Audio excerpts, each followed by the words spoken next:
minutinho.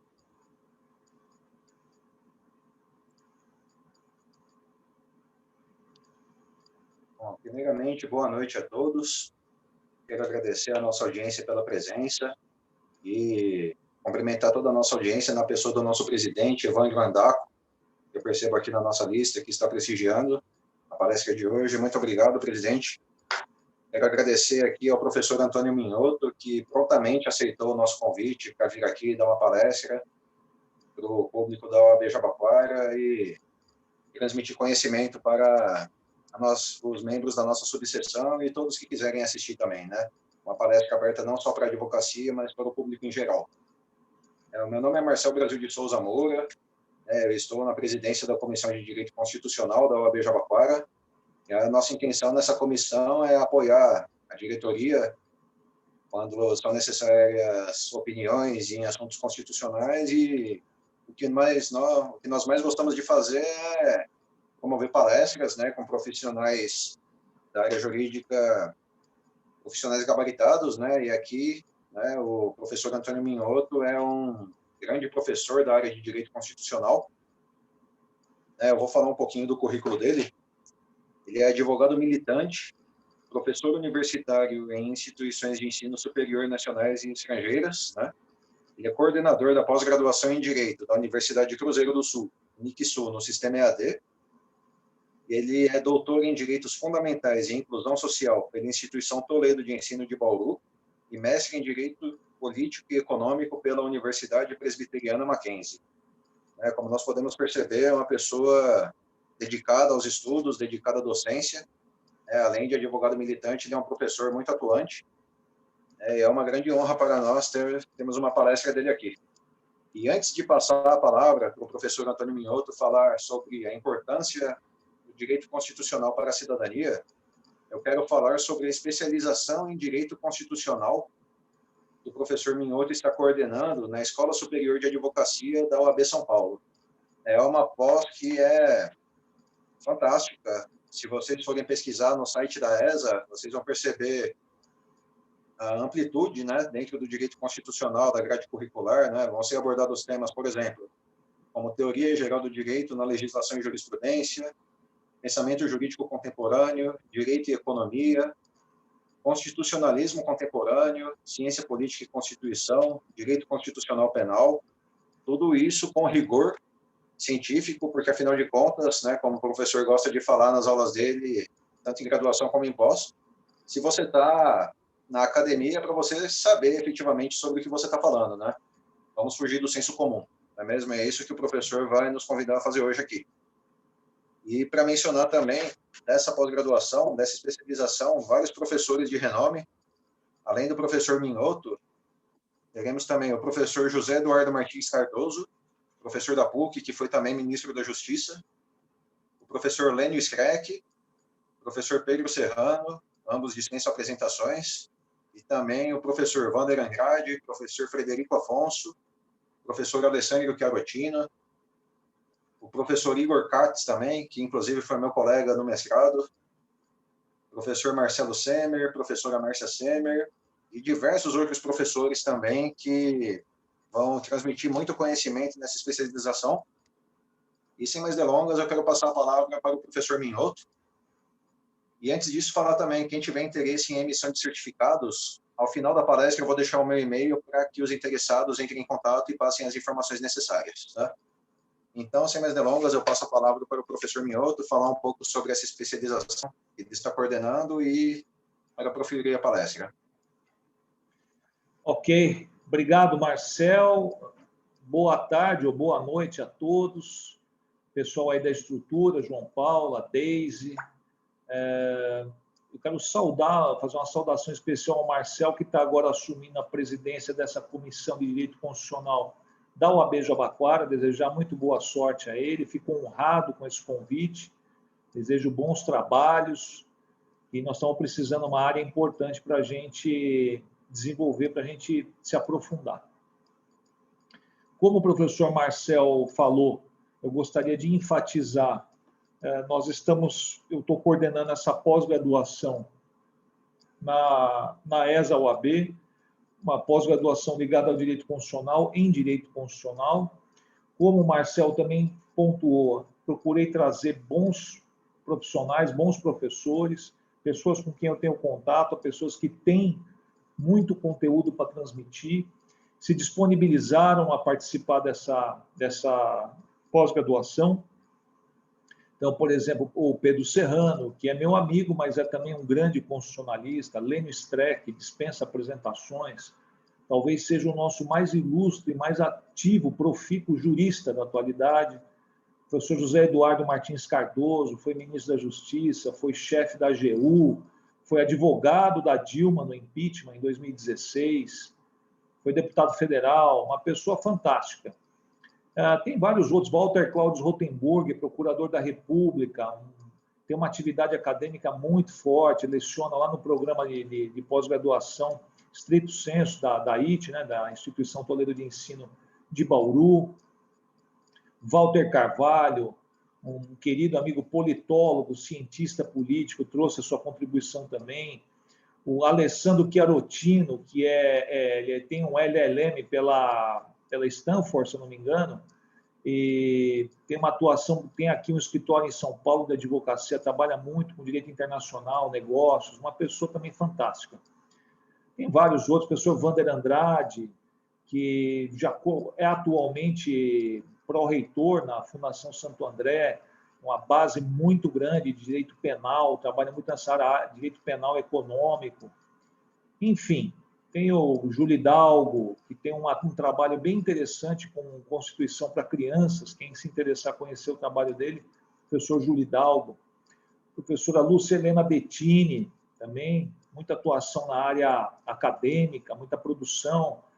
Professor Marcelo Semer, que é juiz, que é magistrado e também tem muita atuação acadêmica. Enfim, a ideia era a gente fazer realmente um time de primeira para oferecer um conteúdo de qualidade. Então, quem puder e tiver disposição para se aprofundar nessa área, fica a dica dessa pós-graduação em Direito Constitucional pela ESA.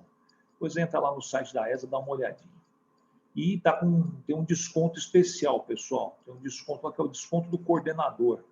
Se você digitar hashtag, bota aquele sinal, né? Hashtag do joguinho da velha, COORD, C-O-O-R-D, COORD, 50 e o sinal de porcento, COORD 50%.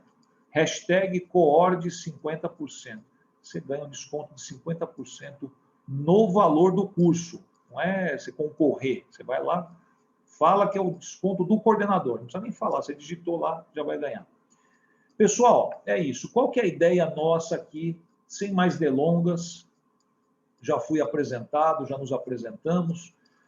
Sem mais delongas, qual que era a ideia? A ideia é a gente conversar um pouco sobre o que é uma Constituição, sobre alguns aspectos de Constituição, direito constitucional, mais Constituição do que direito constitucional, e depois a gente abrir para a participação de vocês, abrir para perguntas, para participação. Eu quero ouvir o que vocês têm para dizer. A ideia é fazer uma palestra que tenha uma interatividade. Então, aqui não é uma coisa, aquela coisa mais formal, mais fechada, de uma palestra que alguém fica falando, encerra a palestra e tal. Tudo bem, não estou criticando quem faz. Mas aqui eu acho que o foco é um pouco diferente. Eu não estou aqui dando uma aula. Numa aula você tem aquele caráter expositivo, fala, o aluno vai fazer uma pergunta mais adiante e tal. Aqui é um pouco diferente. Então, a interatividade é muito importante, eu conto com isso em relação à participação de vocês, que eu acho que vai abrilhantar, vai tornar mais prazerosa a nossa jornada, tá bom?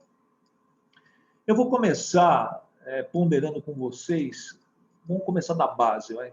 O que é uma Constituição? Muitos estudiosos tentaram responder, cada um a seu modo, o que é uma Constituição. Então, para Hans Kelsen, uma Constituição era um documento que organizava o Estado e fixava as bases do sistema jurídico normativo.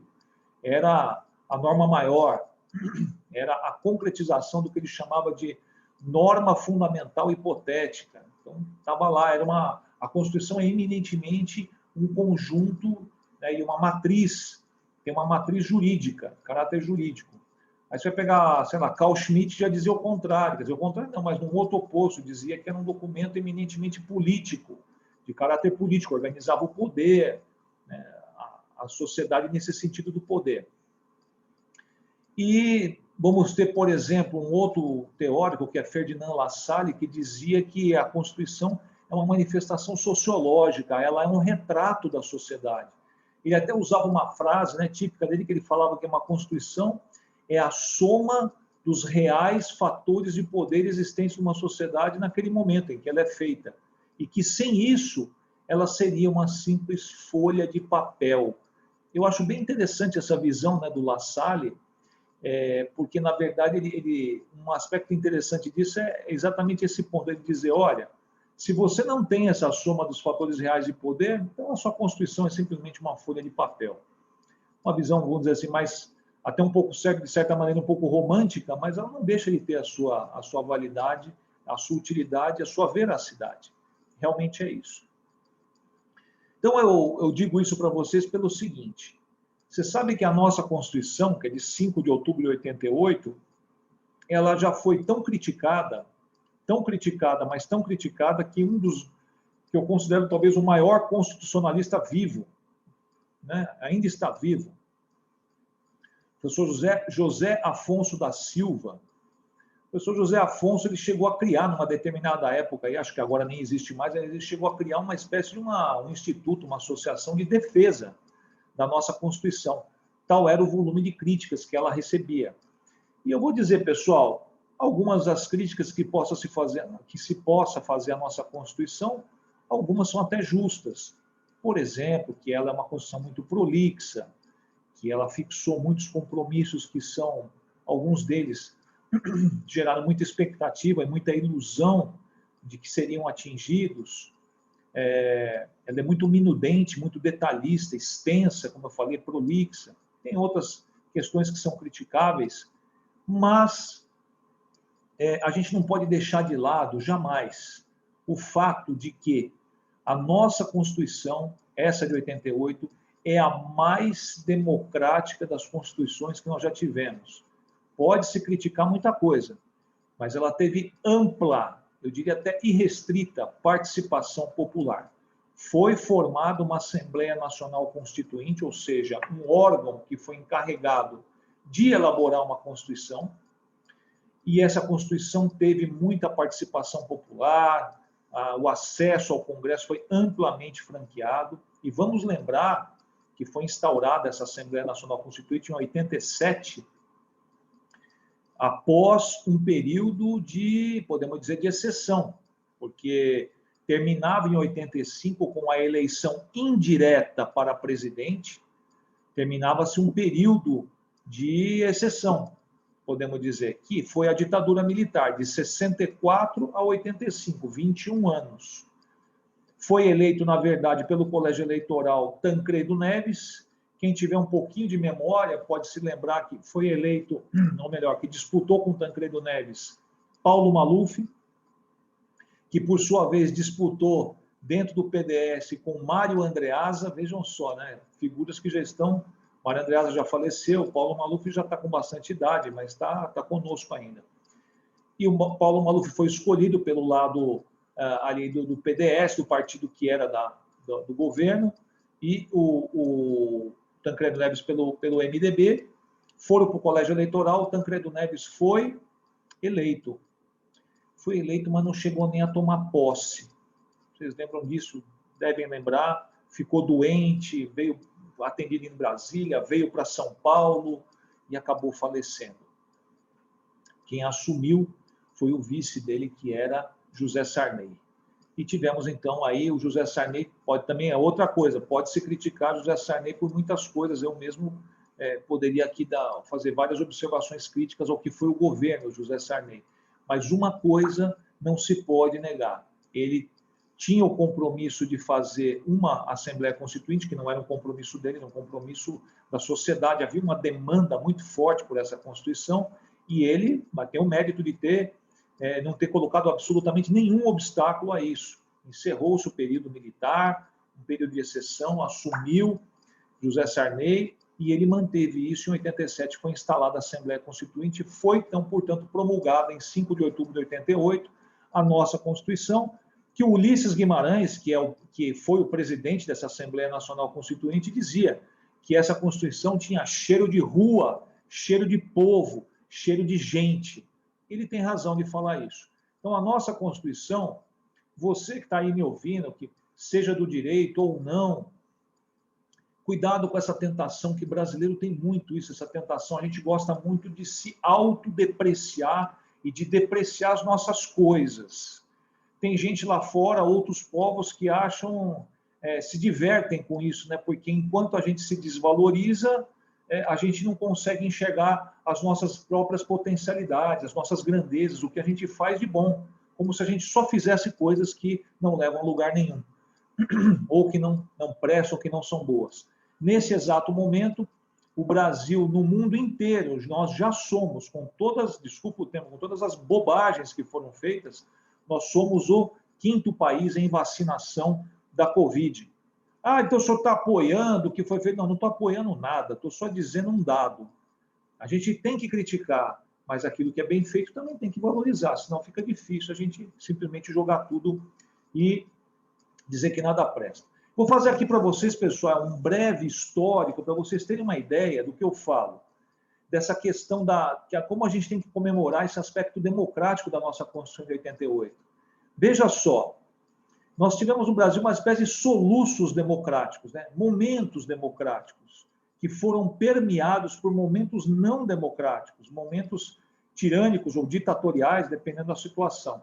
Rapidamente, olha só, em 1823, nossa independência, 1822, em 1823, Dom Pedro I até concorda que seja criada uma Assembleia Nacional Constituinte para se criar uma Constituição, ou seja, ser feita uma Constituição democrática, representantes do povo, ou quase isso, porque naquela época também, para ser deputado ou parlamentar, tem aquela coisa, se chamava de Constituição, né, da mandioca, porque tinha que ter uma certa gleba de terra. Não vou entrar nesse particular agora, mas eram representantes do povo. Só que essa Assembleia foi dissolvida. Olha como começou bem a história do Brasil, né, já independente. Ela foi dissolvida em 1824, Dom Pedro I outorga, ou seja, ele cria uma Constituição à sua feição. Foi outorgada, não foi democrática. Essa Constituição foi de 1824, a próxima, que foi democrática, 1891, logo após a proclamação da República em 1889, 15 de novembro, algum tempo depois. Depois, então foi uma Constituição longa, né, de 1824 a 1891. Depois, em 1934, nós tivemos uma Constituição que foi democrática, mas foi bastante curta. Veio logo depois do movimento constitucionalista, a chamada Revolução Constitucionalista de 32, lembram disso? Quem é paulista, especialmente, deve ter isso na memória, né? São Paulo pegou em armas, supostamente, para ter uma nova Constituição. Tem uma série de meandros aí no meio para a gente conversar se era exatamente isso que os paulistas queriam, mas o fato é que São Paulo pegou em armas para isso, foi derrotado pelas forças federais. Em 1834 veio uma Constituição Democrática, durou só 3 anos. Em 1937 veio uma Constituição outorgada, já no Estado Novo. Foi um golpe dentro do golpe, né? Getúlio Vargas ascendeu ao poder por um golpe em 30, quando chegou em 37, um novo golpe, ele ficou até 45. Quando ele sai, em 46 temos uma Constituição democrática. Vejam só os soluços que eu falo, né? Então outorgada, democrática, democrática, outorgada, democrática de novo.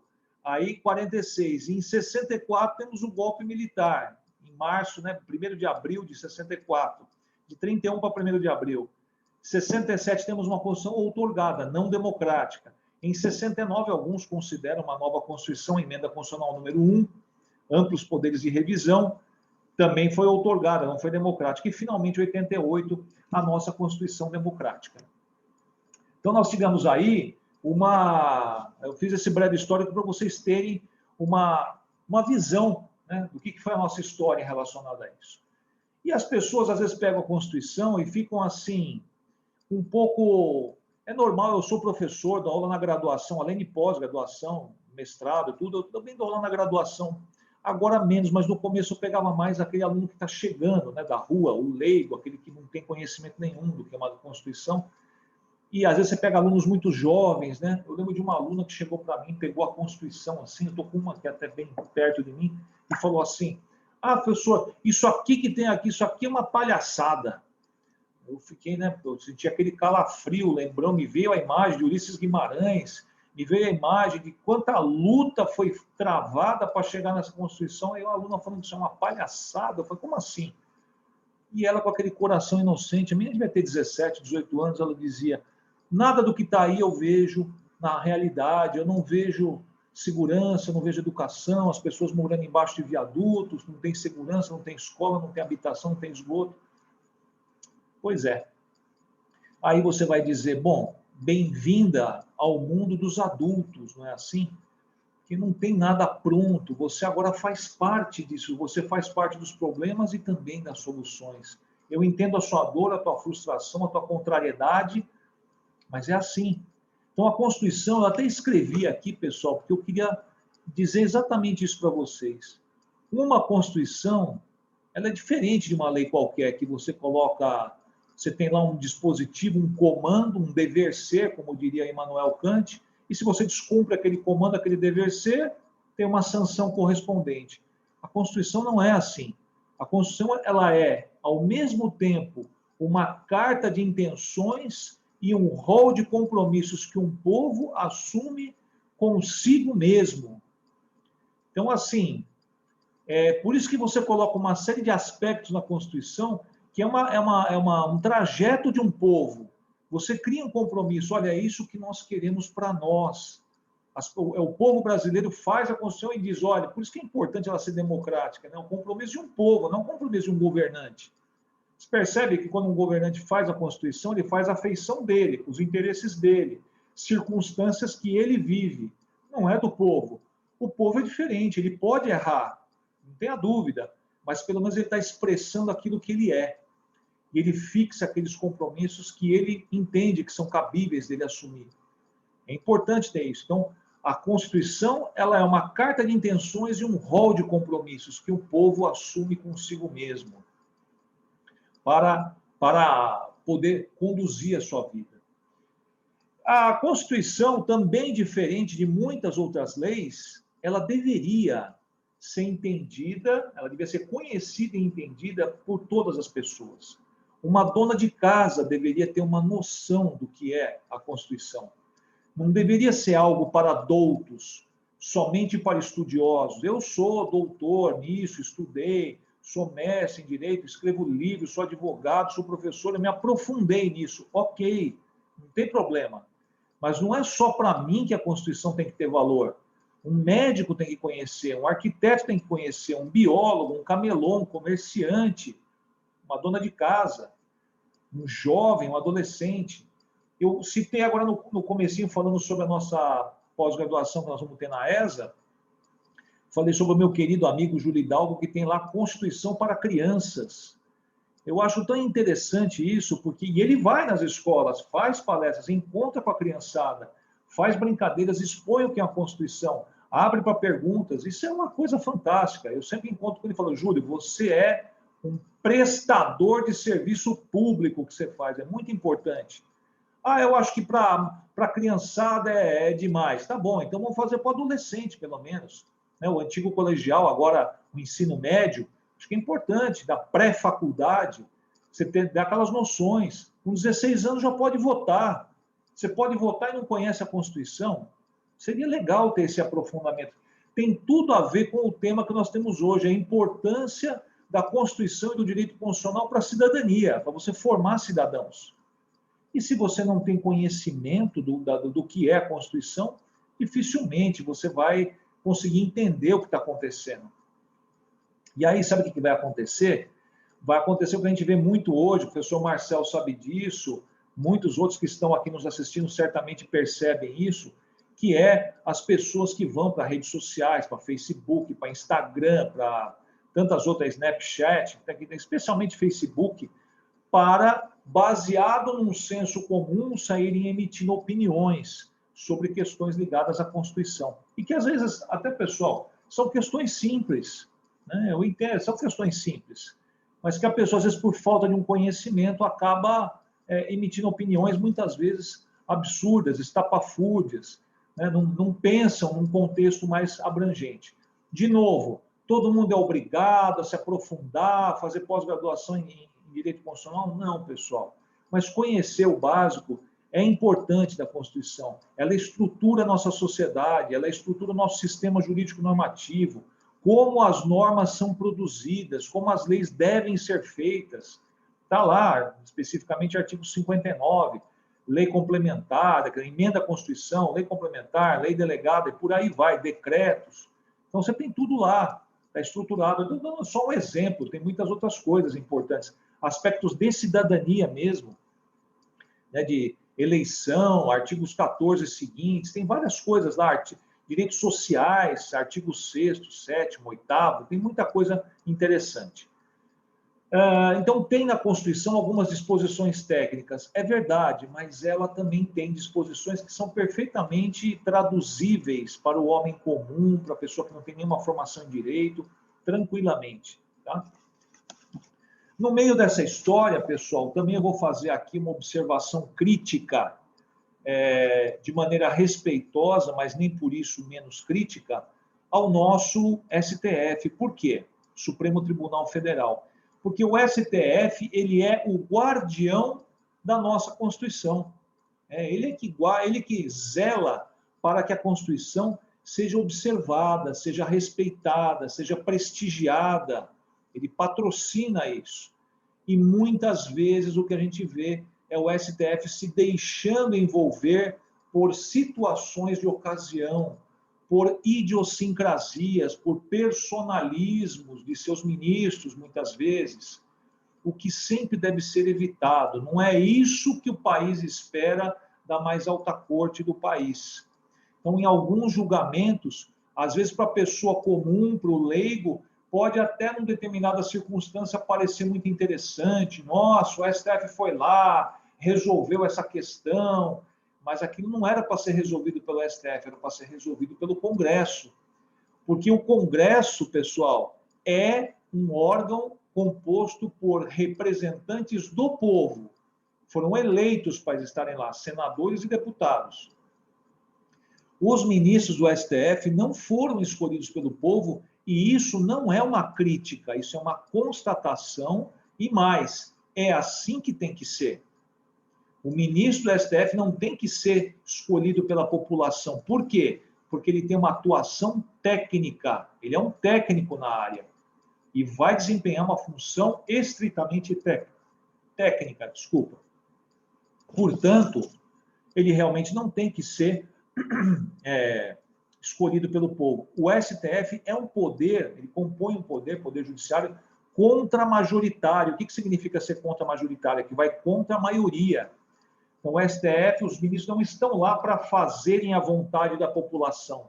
Eles estão lá para aplicarem o sistema jurídico normativo, as garantias dispostas na Constituição e assegurar, portanto, que a Constituição seja respeitada, seja prestigiada e se consiga com isso esse equilíbrio. Quem tem que fazer a vontade da população é o poder legislativo, é o poder executivo. O presidente da República é eleito, os deputados são eleitos, os senadores são eleitos. Esses são cargos em que a pessoa que ocupa o cargo tem que fazer a vontade popular. Poder judiciário, não. Então, precisamos tomar cuidado, porque às vezes você vê isso até em redes sociais, muito essa coisa do aplauso para aquela decisão que muitas vezes, me desculpa usar uma expressão popular, mas há decisões do STF que é para jogar para a galera, que é para fazer uma média, para ficar bem com a população. Olha só como eu estou fazendo, talvez o que outros poderes não fazem, vejam como eu estou aqui defendendo a democracia e tudo mais. A defesa da democracia que o STF possa fazer se dará justamente prestigiando a Constituição, prestigiando o seu conteúdo, fazendo valer o que está disposto na Constituição, e que, no caso específico do Supremo Tribunal Federal, não é fazer a vontade popular, é fazer cumprir a Constituição. Eu acho também, pessoal, que nós estamos vivendo, já estou caminhando aqui para o final da minha exposição, nós estamos vivendo também, você que está aí assistindo essa palestra, que é do direito, deixa eu falar agora um pouquinho com você. Você que está numa área como o direito civil, que trabalha com direito do consumidor, que trabalha com direito penal, que trabalha com processo penal, processo civil, que trabalha com direito do trabalho, processo do trabalho. Nós, de uns tempos para cá, não é tão recente isso que eu vou falar, nós estamos vivendo uma constitucionalização do direito de uma maneira geral. Fala-se, portanto, de constitucionalização, por exemplo, no processo civil. Eduardo Arruda Alvim, grande professor da PUC, advogado, mas tem muitos outros que escrevem também sobre isso, tem trabalhos sobre isso, né, a constitucionalização do processo civil. O nosso CPC, os 15 primeiros artigos são principiológicos, e pelo menos do 1º ao 12, nós temos normas que são praticamente normas de caráter constitucional, ou procuram ecoar dispositivos constitucionais. Então, por exemplo, só para exemplificar, tá? O artigo 11 do CPC é praticamente uma cópia do artigo 93, inciso 9 da Constituição, né? Que as decisões têm que ser fundamentadas, tal. É um princípio básico de proteção, né, do devido processo legal. Então, você que está em outras áreas e fala, puxa, minha área não é constitucional e tal, olha, você vai se tornar um profissional mais gabaritado, mais qualificado, você vai se destacar no teu meio se você tiver uma boa base constitucional. Vai ser um diferencial, simplesmente porque é uma tendência. Tá? Vejam só as discussões que estão sendo levadas ao STF. Vejam agora, por exemplo, a questão da prisão em segunda instância, que foi julgado no STF em 2019, no final em novembro. Se eu não me engano, foi as ADCs 44, 45 e 54, salvo engano, posso estar enganado com o número, mas foi um julgamento unificado que julgou que não cabe prisão em segunda instância ou por decisão colegiada em segunda instância. Mas já está tramitando um projeto de lei, né, uma emenda à Constituição para alterar a Constituição ou a lei infraconstitucional, ou um projeto de lei, eu não sei ao certo como está sendo encaminhado isso, mas para alterar isso. De qualquer maneira, veja, o que eu quero mostrar é que é uma discussão que está sendo levada para o campo constitucional. Eu atuo só na área penal, tudo bem, mas veja, a discussão dentro do penal está cada vez mais constitucional. Hoje, por exemplo, dentro do direito privado, se discute muito da aplicação dos direitos fundamentais nas avenças privadas, nos contratos, instrumentos privados de contratação entre as partes, o respeito aos direitos fundamentais. Portanto, nós estamos assistindo a uma ampliação da incidência do direito constitucional e da Constituição. Então, você que gosta do direito, que quer se aprofundar, que quer se tornar um profissional mais qualificado, diferenciado, presta atenção nisso. Se não começou, começa desde já. Não é só em relação à pós que eu estou coordenando, é geral, pessoal.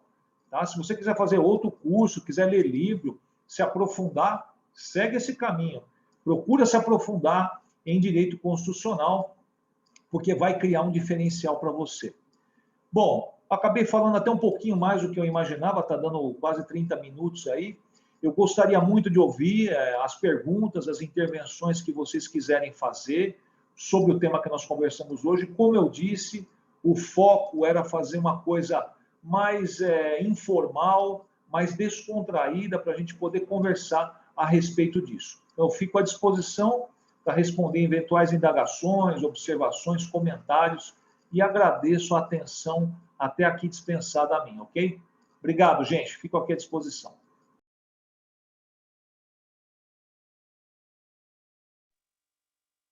Bom, professor Minhoto, muito obrigado pela sua fala.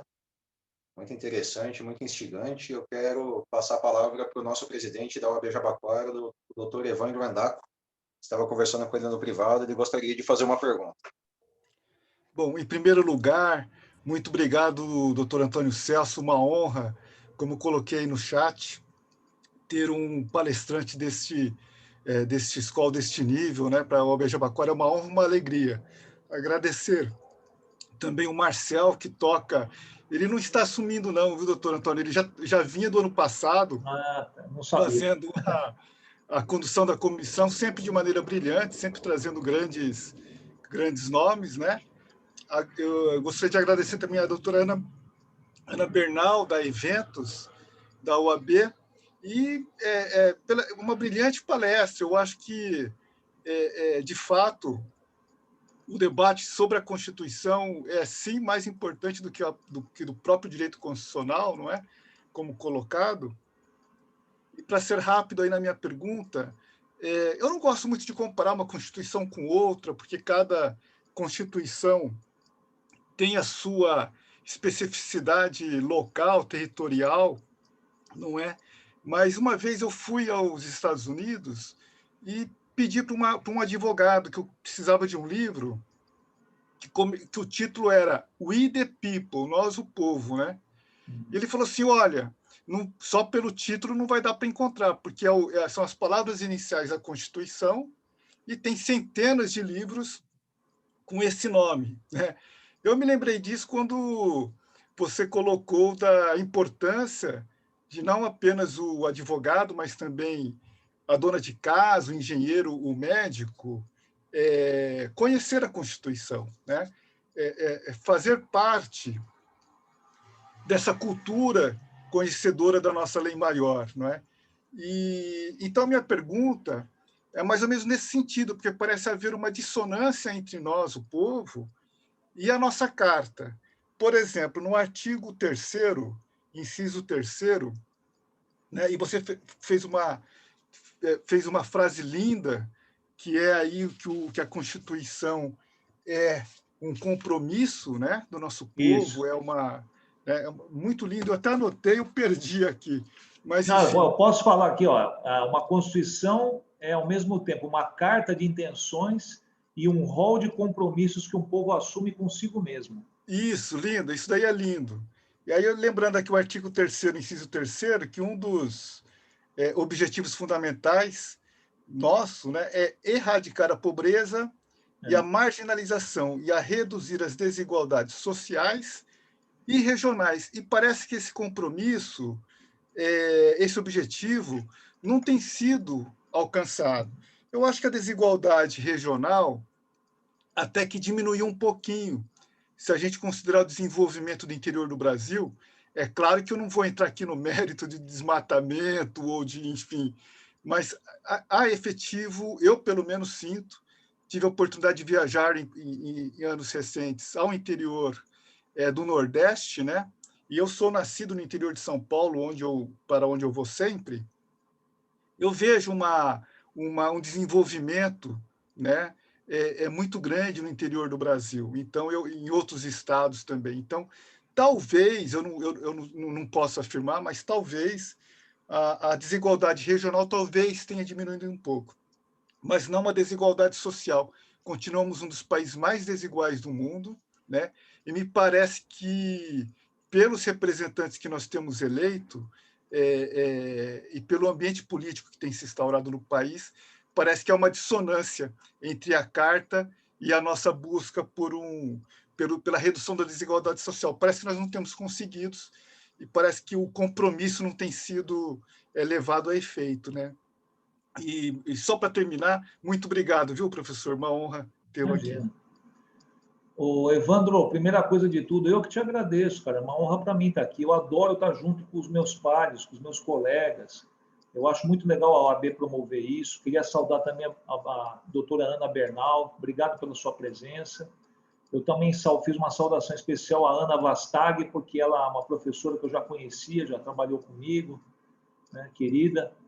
E é o seguinte, Evandro, é o que eu te falei. Na verdade, se você ler, eu vou te falar uma coisa. Você tem razão no que você falou. Esse compromisso não está sendo muito bem desempenhado. Porém, olha só, vamos olhar para um outro prisma. Você fala assim para mim, professor, quando em outra Constituição nossa, né, do Brasil, nós tivemos uma disposição similar ao artigo 3º, que fala objetivos fundamentais da República Federativa do Brasil? Eu te respondo, nunca. A primeira vez foi na de 88, ou seja, nós nunca tivemos uma Constituição com objetivos para serem atingidos. Essa foi a primeira. Agora, aquela história, a gente, mais ou menos como uma criação de filho, né? O pai faz tudo para, vamos colocar assim, entre aspas, para dar certo, né? Pega o filho, ensina a escovar o dente, né? Fazer xixi antes de dormir, estudar, respeitar os mais velhos. Mas não é garantido Vamos ser bem sinceros, a pessoa cresce, tem a influência do pai e da mãe, mas também tem a influência dela, do meio, da escola, dos amigos, tem uma série de coisas. E nem sempre sai exatamente como o pai e a mãe pensam. Então, por exemplo, não só isso que você colocou, né, Evandro? Você vai lá no inciso 4 e fala assim, ó, promover o bem de todos sem preconceitos de origem, raça, sexo, cor, idade e quaisquer outras formas de discriminação. Bom, quer dizer que de 88 para cá acabou a discriminação? Não. Nós ainda temos bastante ainda. Mas é um compromisso que a gente firma. Então você fala, não, peraí, isso aqui é bom ter um negócio desse, porque chega uma ação no STF, o ministro do STF pode falar, opa, peraí, nós temos um compromisso para combater a discriminação, né, seja por que motivo for. Então ele vai ter uma baliza para ele dizer, precisamos prestigiar a Constituição, porque está lá prevista nela.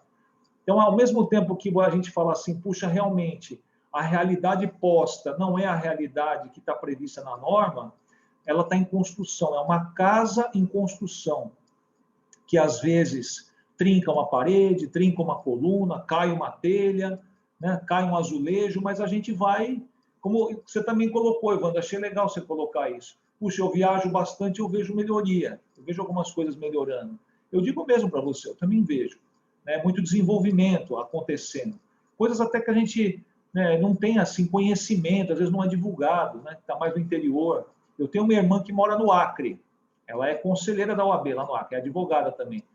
Aí você vai lá para o Acre, a gente aqui, eu vou para o Acre há muitos anos, porque ela mora lá, eu frequento lá há muito tempo. Mas as pessoas, você fala para as pessoas aqui em São Paulo, eles falam, Acre? Como assim? Nossa, não faço ideia do que seja isso. Você chega lá, o local está desenvolvido, abrindo estradas e tem universidades e tudo, uma cidade desenvolvida, que a gente não fica sabendo. Mas está acontecendo. Agora, a tua observação, Evandro, continua sendo válida. E o compromisso continua, Evandro. Vamos seguindo em frente aí, vamos ver o que vamos construindo, né? Com os jovens, incutindo isso nos jovens, acho que é importante isso. Né? A gente que tem um pouco mais de experiência de vida, a gente passar isso para os jovens. Vamos seguir adiante. Eu estou te passando uma situação que não é ideal, mas vamos melhorando. Todo mundo participa disso. É isso. Agora eu gostaria de passar a palavra para a doutora Ana Bernal. Tornar aqui meu som.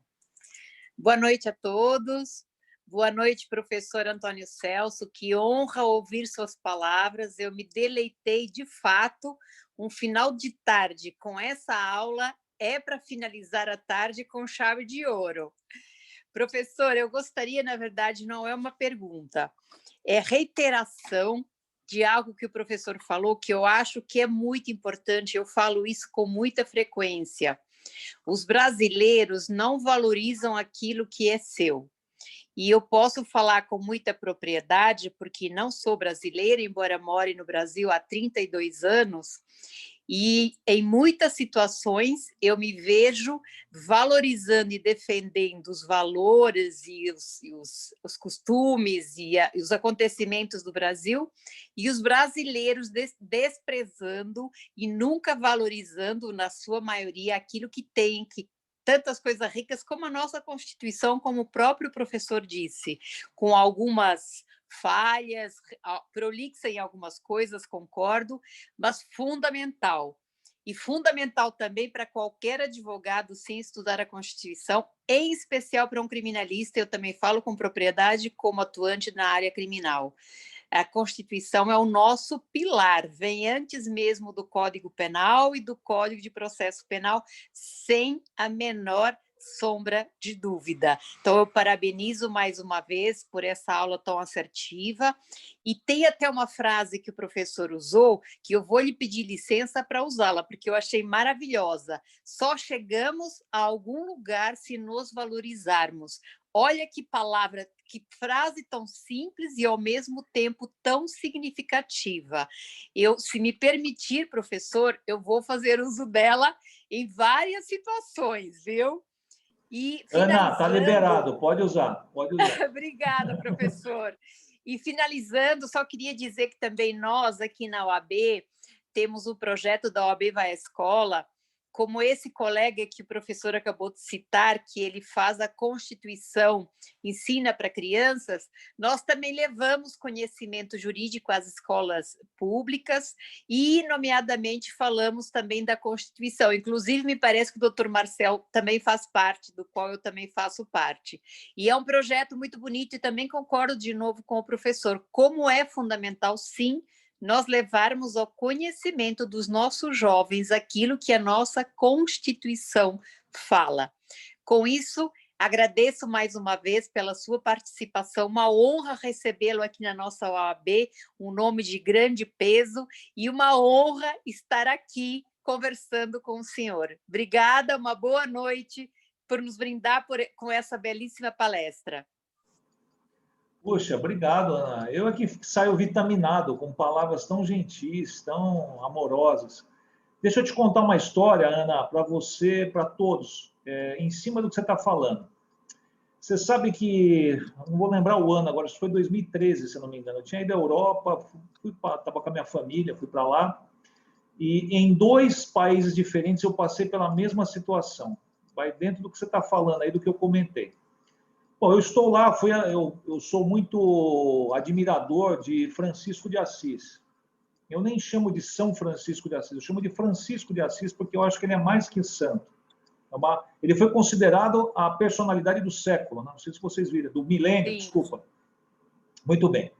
Acho fantástico Francisco de Assis. Eu estava lá em Assis, que eu recomendo, uma cidade lindíssima, né, no interior da Itália, e lá tudo muito bem cuidado. Tal. Eu fui numa igreja lá, que ele tinha passado por lá, tinha ido junto com uma pessoa, o rapaz que fazia o transporte, nunca vou esquecer o nome dele, o italiano, o sobrenome dele era Jacope. E ele falava português, gostava dos brasileiros muito e tal. Aí eu estou lá parado, viu, Ana, assim, olhando da igreja, olhando assim a rodovia, olhei assim, aquela relva, assim, sabe? Você olhava assim, aquele gramado, assim, ao longo, a estrada limpa, só tinha folha seca, aí você olhava assim, uma parte estava amarela, outra parte laranja, outra parte verde, viu, Evandro? Uma coisa maravilhosa. Aí eu olhei aquilo e falei para o cara, meu, isso aqui é maravilhoso, isso aqui parece um presépio, uma coisa lindíssima, né? Tal, a gente, no Brasil, temos que caminhar muito para chegar até nesse nível de limpeza, né? Você sabe que o cara parou, assim, ficou olhado, ele falou, é bonito, né? Ele falou assim. Aí ele virou para mim e falou assim, mas aqui nós não temos mais nada para oferecer para o mundo. Se vier alguma coisa nova, é lá do Brasil, não é daqui.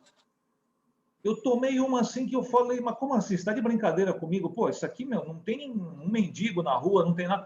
Pois é, mas o máximo que a gente conseguiu foi isso. E o homem continua sendo o que é. Então, se vier alguma coisa nova, é com vocês lá. Muito bem, corta a cena. Fui para Paris. Pô, imagina um professor de ciência política como eu, direito constitucional em Paris. É quase que a Disneylândia para a gente, né? Que é do direito constitucional. Você fica, não, Evandro? Você chega lá, pô, liberdade, igualdade e fraternidade nos prédios públicos, viu, Marcel? Você chega lá, está na frente do prédio. Liberté, égalité, fraternité. Você vê aqueles grandes próceres da Revolução Francesa, Robespierre, Marat, Danton. Você vai no Panteão, é uma coisa maravilhosa. Aí eu encontrei com um professor, ele não era professor de direito, ele era professor, não lembro a área que ele era, mas acho que era de física, uma área de exatas. Mas ele gostava de conversar.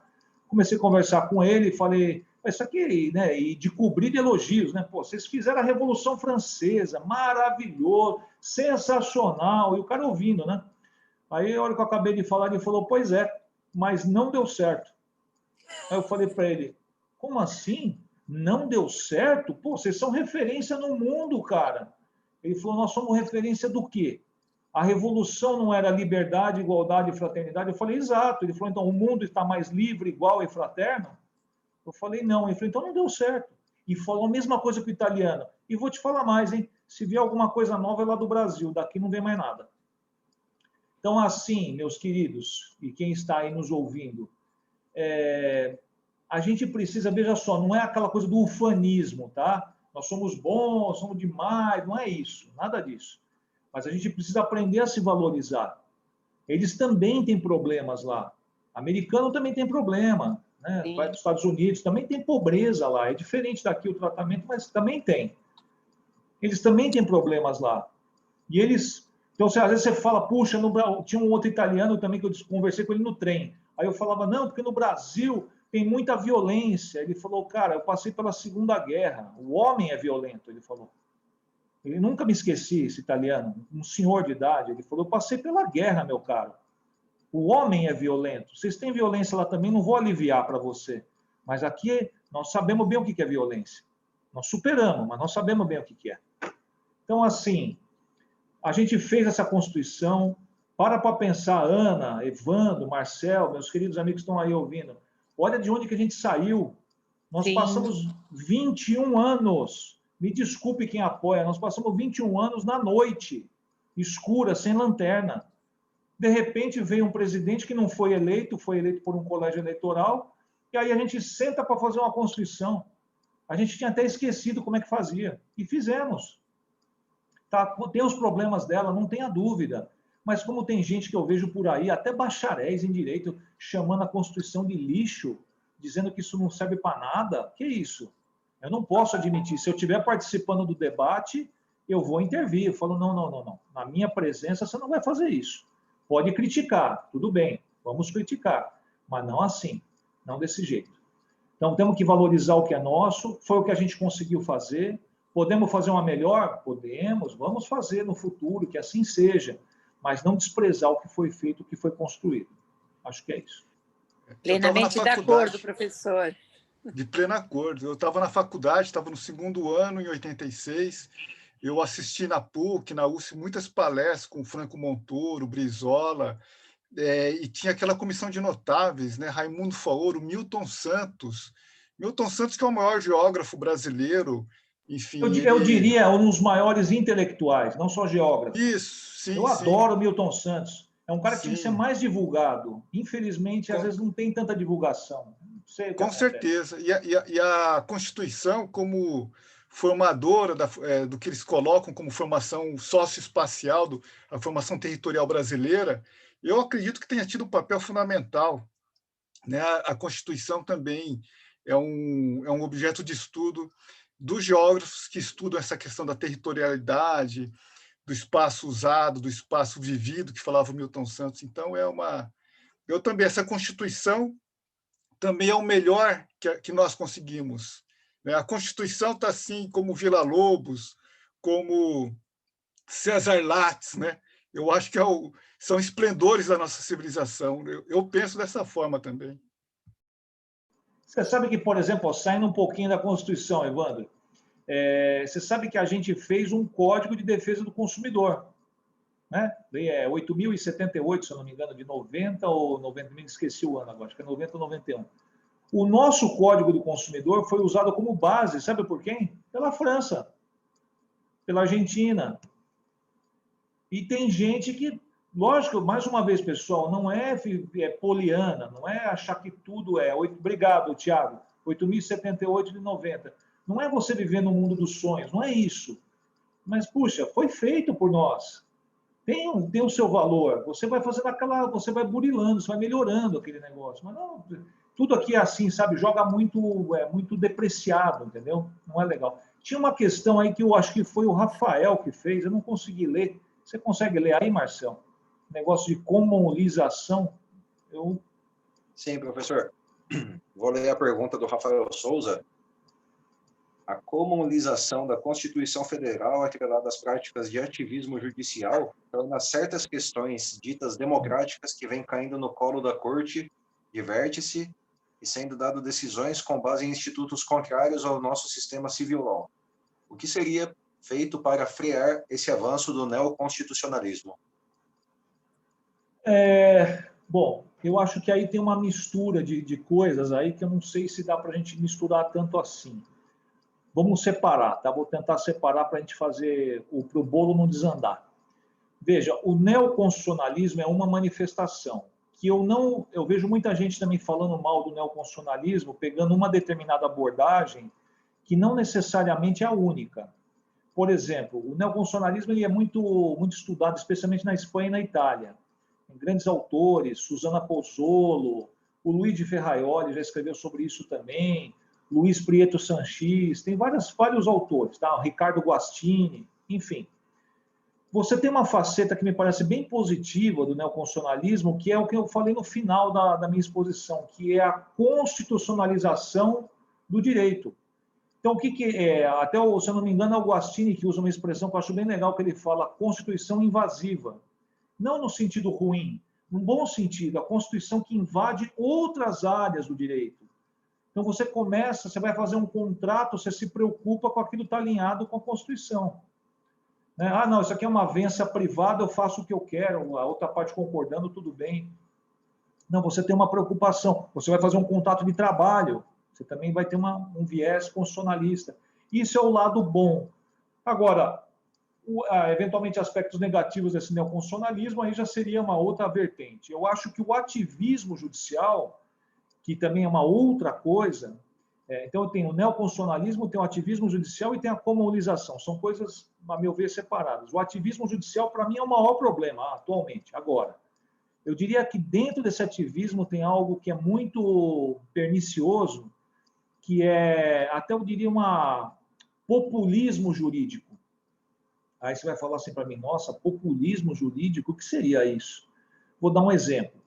Nós tivemos a julgamento, se eu não me engano, foi ano passado, 2020 ou 2019, acho que foi 2020, sobre a criminalização da homofobia. Isso é a típica da situação que é assim, o tema, quem é que vai ser contra uma coisa dessa? Não tem como, né? Como é que você vai ser, não, tudo bem, matar o sujeito porque ele é homossexual, ou travesti, ou transgênero, ou seja o que for, integrante da comunidade LGBT+. Claro que todo mundo vai ser a favor, mas você leva aquilo para o STF, para o Supremo Tribunal Federal, e um dos advogados, inclusive, é meu conhecido, não é meu amigo, mas é meu conhecido, Pauliotti, um grande advogado. Mas vai lá e pede o seguinte, olha, que se aplique por analogia a lei que regula os crimes de racismo. Pô, como é que eu vou fazer, doutora Ana, doutor Evandro, doutor Marcel, para ensinar? Eu ensino lá no direito, nas primeiras linhas do direito, que não existe crime por analogia. Como é que eu vou criar um tipo penal por analogia? Olha, já que não tem uma lei tratando sobre a homofobia, então se aplica por analogia ao crime de racismo. Não pode. Tecnicamente é uma excrescência, uma violência ao sistema. Isso é populismo. Me desculpa, o ministro Celso de Mello foi o relator, o cara brilhante, mas recebe todos aqueles representantes das entidades, né, que é LGBT no gabinete dele, tira foto, não sei mais o quê, tá bom, tudo bem. Mas isso não pode influenciar a tecnicidade do julgamento. Isso é uma coisa que está influenciando muito mal o STF. Essa coisa de andar de acordo com uma suposta vontade popular. O STF não está lá para fazer isso. Não é vontade popular. Ele não é representante do povo. É um poder contra-majoritário. Isso é uma coisa perniciosa. Então, o querido Rafael, que fez a pergunta, eu acho que tem essa parte do neoconstitucionalismo que eu falei, tem essa parte do ativismo, e a comunalização seria a valorização do precedente, segundo eu vejo, que é típico da common law, o precedente. Você invocar precedente. Isso pode ser uma coisa boa ou não boa. Se você invoca o precedente e aquilo te engessa, você não consegue avançar, não é legal. Mas se você invoca o precedente para te dar mais segurança jurídica, é bom. É positivo. Então, nós somos advogados, estamos atuando aqui em São Paulo. Tal. Você também... vamos fazer um paralelo. Imagina você vai pegar aquela história, né, que é difícil você explicar para cliente. Você fala assim, olha, essa ação tua aí, se cair no juiz da terceira vara, ele dá liminar. Se cair na sétima vara, ele não dá. Como é que você vai explicar isso para um leigo? Nem para nós faz sentido. Você entra com a ação e fica torcendo. Pô, tomara que caia na terceira. E se não cair, você está frito. Quer dizer, esse tipo de coisa não pode... A justiça não pode ter um caráter de cassino, aleatório, né? Ser uma coisa, uma alha. E isso não é legal. Então, quando você tem o precedente, quando você tem essa coisa, a valorização da jurisprudência, que aproxima o nosso sistema da common law, isso é legal. Agora, quando você engessa também, tem muitas críticas, né? Não caberia aqui, teria que fazer uma palestra só sobre isso, né? Críticas que eu acredito até bem procedentes, o Lenny Streck é um que faz bastante crítica a isso, que é a súmula vinculante, porque realmente a súmula vinculante ela acaba sendo mais forte que a lei. Ela é mais forte que a lei. Porque o juiz, diante de uma lei que ele considera inconstitucional, ele pode dizer inconstitucional, eu não vou aplicar. Agora, a súmula vinculante, ele está vinculado, ele tem que aplicar. Ele só vai poder não aplicar aquilo se for feita uma reclamação para o STF, o procedimento é muito mais complexo. Enfim, eu não sei se eu respondi, Rafael, exatamente o que você queria, mas eu acho isso. O que mais me preocupa de tudo isso que você colocou, reiterando, é o ativismo judicial, que muitas vezes descamba por populismo. A gente poderia citar outros casos, tá? Não é só esse. Reserva Raposa Serra do Sol, em Roraima, também é outro caso. Me permitam rapidamente falar sobre esse caso. Nós tínhamos uma reserva indígena descontínua, ou seja, você tinha uma gleba aqui, uma gleba aqui. No entremeio entre essas glebas, tinham os não-índios. Eu não vou falar branco porque eram não-índios. Só que isso se sedimentou ao longo do tempo. Então, os não-índios e os índios conviviam pacificamente. Inclusive, se desenvolveu lá uma cultura de arroz. Muito gaúcho foi lá para Roraima, desenvolvendo como é que se fala? Uma cultura de arroz. Aí veio o STF, fez lá uma demarcação, né, de reserva, disse que tinha que ser tudo contínuo e mandou expulsar os não-índios daquelas áreas. Você, comprometeu diretamente a economia do Estado, acabou aquela cultura arrozeira. As pessoas que são colocadas para fora daquela reserva vão poder entrar com uma ação indenizatória contra o Estado, porque ela fala, pô, eu estou aqui há 30 anos, estão me expulsando, eu fiz uma série de benfeitorias aí. Quer dizer, você está criando demandas futuras. E você está quebrando também o equilíbrio social, índios e não índios. Não tinha situação de violência, índios sendo mortos, nada disso. Simplesmente o STF, e eu lembro do julgamento, o querido ministro Aires Brito era o relator, que foi lá, representante dos indígenas, falou numa língua indígena, teve um outro ministro que chorou, enfim, acabou se tornando uma coisa um pouco teatralizada. Não é por aí. Não é uma questão de má vontade, não é ser contra direitos das minorias, não é nada disso. É simplesmente a gente ter uma coisa mais criteriosa. Uma coisa mais técnica, eu diria. Aí a Ana Vastag está até fazendo um comentário aí no chat sobre os ministros que se consideram iluminados, né, ou iluministas. Deixa eu ver o que a Ana falou aqui exatamente, porque ela tinha comentado sobre isso. O movimento social, sim. Pode falar, pode ler, Marcelo. Alguns ministros escrevem que se consideram iluministas, onde a jurisdição constitucional deve funcionar como uma etapa de interlocução mais ampla com o legislador e com a esfera pública, sem suprimir ou oprimir a voz das ruas, os movimentos sociais e os canais de expressão da sociedade. Mas nem eu estou dizendo que é para suprimir. Só que não é bem esse o caso. Até eu vou falar uma coisa aqui, eu posso falar porque eu estou entre colegas, a gente sabe que é assim. Você sabe qual que é tinha um ministro que fazia parte do STF, Eros Grau.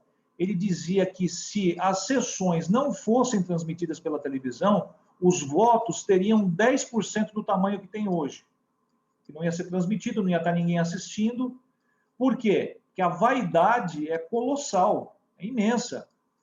Olha só, eu vou citar aqui um caso.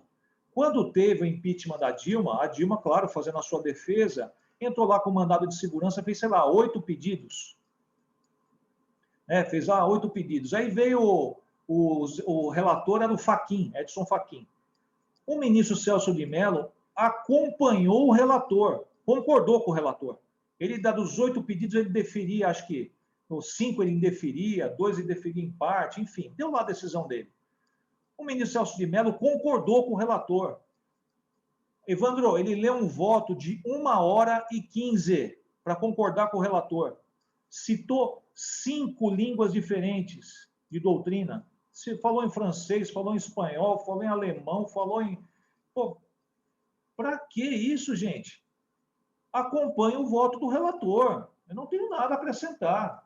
Mas não, está todo mundo de olho assistindo aquela sessão. O cara quer falar. Então, isso é uma coisa que influencia bastante.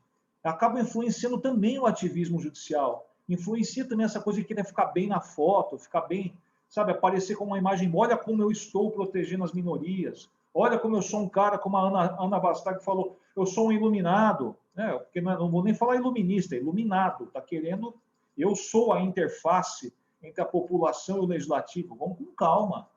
Baixa a bola. Faz o teu bem feito, que já tá ótimo, entendeu? Faz o seu arroz com feijão, que está excelente. Aliás, o ministro, o Luiz Barroso, que é um que gosta também dessa coisa do ativismo judicial, me espanta, porque ele foi advogado.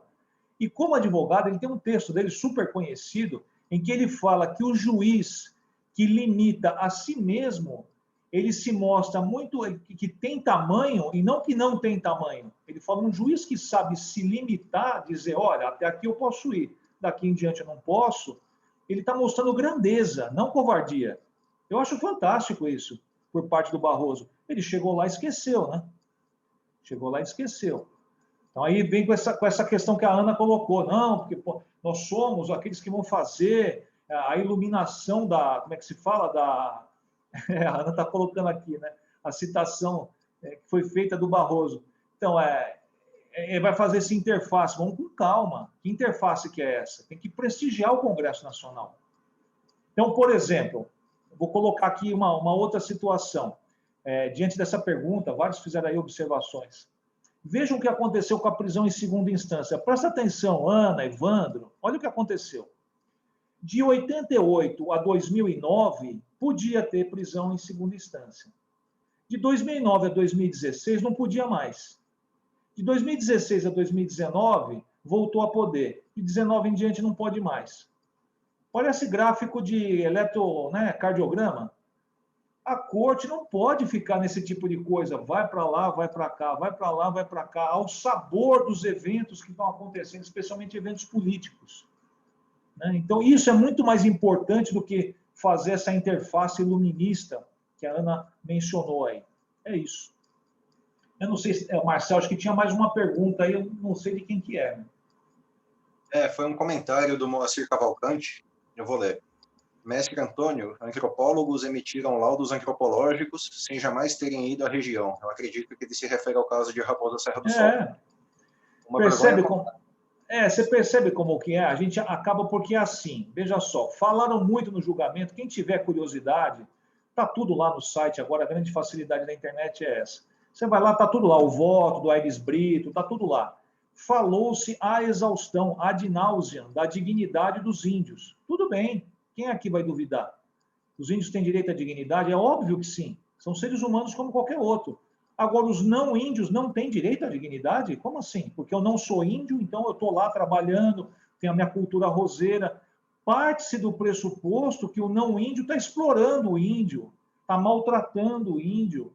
Não, falta, como é Haroldo o nome dele, Marcel? O rapaz que fez o... Moacir, desculpa. Falta, como o Moacir colocou, até um conhecimento do que está acontecendo lá. Como eu coloquei aqui no começo, tenho uma irmã que mora no Acre. É extremamente comum eu conversar com as pessoas. Vou visitar minha irmã, ela mora lá no Acre. Nossa, mas no Acre? Como assim? O que está acontecendo lá? Por que você vai para lá? Não, minha irmã mora lá. As pessoas acham que tem índio andando na rua. Não, não é assim. Lógico que tem índio lá. Evidente, tem até índios lá, para quem não sabe. No Acre é o único lugar do Brasil, salvo eu, posso estar enganado, mas que eu saiba, onde tem índios que ainda não tiveram contato com o homem branco. Estão preservados lá, ninguém pode chegar. Tá certo, está sendo respeitada a integridade deles. Agora, quem não é índio também tem direito a ter respeito à sua integridade, à sua dignidade. Então, foi uma coisa um pouco desbalanceada, essa questão da Raposa Serra do Sol. É um exemplo, dentre tantos outros que aconteceram. Então, se o STF fosse mais comedido e mais focado naquilo que ele realmente tem que fazer, nós teríamos um ganho e não uma perda. Nossa, sensacional, professor. As palavras, muito bacana. Tem mais questões aí? Eu nem vi, cara, se tem mais. Eu não, na verdade, não olhei. Não fizeram mais questões, né? A Jéssica aplaudiu, né? Muito obrigado, Jéssica, pela sua audiência. E a todos que participaram também, né? Foi de uma palestra que transformou num bate-papo muito bacana. Né? Nossa, eu fiquei aqui basicamente só prestando atenção e aprendendo, né? Muito legal. Estamos aí. Bom, pessoal, eu quero reforçar, quem tiver interesse na emissão de certificados, basta enviar um e-mail para marcel.brasil@gmail.com, o nome completo e CPF, eu vou providenciar junto à subseção. Quero agradecer aqui, mais uma vez, ao professor Antônio Minhoto, pela palestra brilhante, ao doutor Evandro Andaco, presidente da OAB Jabaquara, a doutora Ana Bernal, secretária-geral da nossa subseção OAB Jabaquara e diretora de Cultura e Eventos, também da subseção, sempre nos apoiando nos eventos. E a toda a nossa audiência, né, dos quais eu quero destacar a professora Ana Vastag, né, uma querida amiga, presidente da Comissão de Direito Internacional da OAB Jabaquara, e também ao doutor Tiago Bastos, presidente da o Tiago Bastos, eu até esqueci, o Alder Tiago Bastos, meu querido amigo da Cruzeiro do Sul, trabalhamos juntos. O Tiago, se eu não me engano, está fazendo doutorado agora, né? Não sei se ele está fazendo lá. Onde que ele está fazendo? Em Santos, né? Santos. Ele fez mestrado, lá está fazendo doutorado. É uma grande figura na Católica de Santos. É isso aí, Tiago. Um grande abraço para você. Obrigado por você ter vindo, tá? Ter prestigiado aqui. Valeu. Doutor Marcel, muito obrigada por nos brindar com esse evento de altíssima qualidade, aliás, como sempre faz em todos os seus eventos. Foi uma honra, receba de verdade o meu agradecimento por nos premiar com palavras tão brilhantes. Obrigada, viu, pela organização e por trazer sempre palestrantes de alto nível para nós ouvirmos. Obrigado, doutora. Né? A nossa intenção é sempre trazer os palestrantes de alto nível e a gente escolhe com bastante dedicação. Né? E, mais uma vez, agradecer ao professor Antônio Minhoto, que aceitou prontamente. Né? Nem pensou para responder. Né? Eu que agradeço. O convite do Marcel é uma intimação. Né? Quase que o oficial de justiça bateu aqui em casa, viu, Evandro? Me trouxe a intimação, não podia recusar. Mas imagina, com alegria imensa, vem aqui. Só encontrei colegas da mais alta estirpe, da mais alta qualidade, foi recebido com muito carinho. Obrigado a todos, especialmente aí ao Tiago, a Ana Vastag, Ana Bernal, Evandro, Marcel, os que fizeram pergunta, o Rafael, Moacir. E é isso, pessoal, vamos em frente aí, estudando a Constituição. É isso aí. Boa noite a todos, muito obrigado. Boa noite a todos. Tá, professor Antônio, sinta-se sempre em casa. Obrigado, querida. Boa semana para vocês todos. Viu? Boa noite a todos. Tchau, tchau. Posso sair, Marcel? Sim, fica à vontade, professor. Ele já vai receber um convite logo mais para mais uma palestra. Tá bom. Estarei aqui após. Pessoal, um abraço, boa noite, até mais. Valeu. Boa noite, professor.